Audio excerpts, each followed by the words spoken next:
Saya dulu pernah kuliah di Fakultas Kedokteran.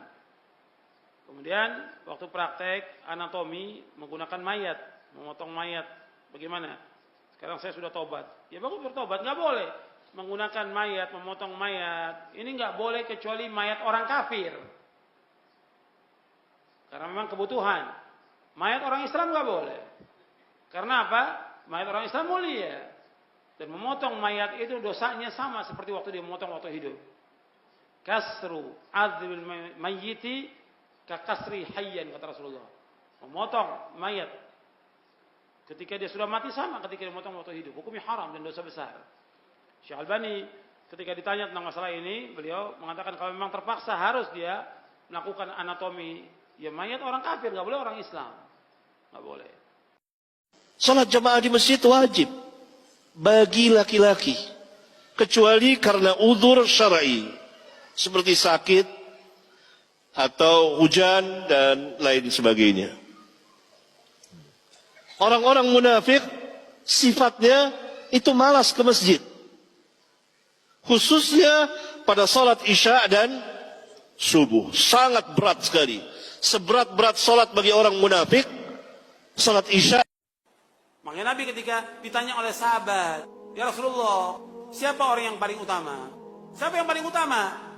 Afdhalun nas ahsanul khuluqa, yang paling baik akhlaknya. Kemudian ditanya lagi, siapa orang yang pintar, yang cerdas, yang jenius? Siapa Rasulullah? Siapa mereka itu? Orang yang banyak mengingat kematian.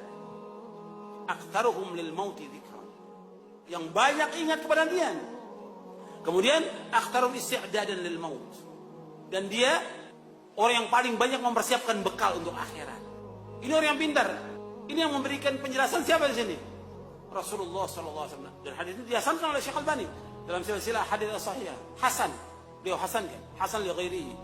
Artinya orang yang paling utama, orang yang paling baik akhlaknya, orang yang paling pintar, kata Nabi, orang yang jenius, yaitu orang yang banyak ingat mati, orang yang banyak mempersiapkan bekal untuk akhirat. Dia orang yang pintar. Bukan orang yang sibuk mengumpulkan harta, bukan. Bikin banyak ruko, bukan. Sudah punya sekolah, bangun sekolah lagi, bukan itu, bukan. Bukan orang yang pintar itu. Orang yang pintar, orang yang ingat mati. Apalagi sudah umurnya di atas 50, 60, mesti ingat mati. Ini masih ngitung duit aja, Allah. Zikirnya bukan zikir subhanallah, alhamdulillah, polos zikirnya. Nggak ingat mati dia.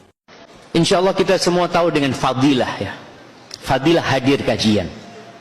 Mau itu daurah tabligh akbar, mau itu kajian rutin, sejatinya fadilahnya itu sama.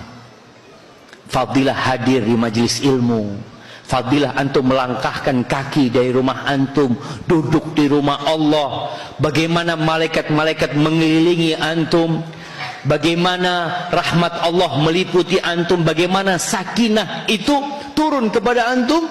Dan wa dzakarahumullah fi man indah, Allah akan menyebut-nyebut antum. Fulan hadir, fulan hadir, disampaikan kepada malaikat. Allah itu bangga kepada hamba-hamba Allah yang datang kajian, sehingga disebut-sebut sama Allah Azza wa Jalla.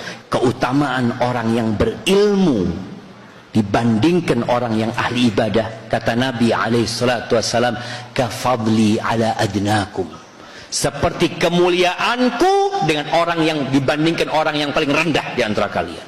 Maka antum terus belajar menuntut ilmu.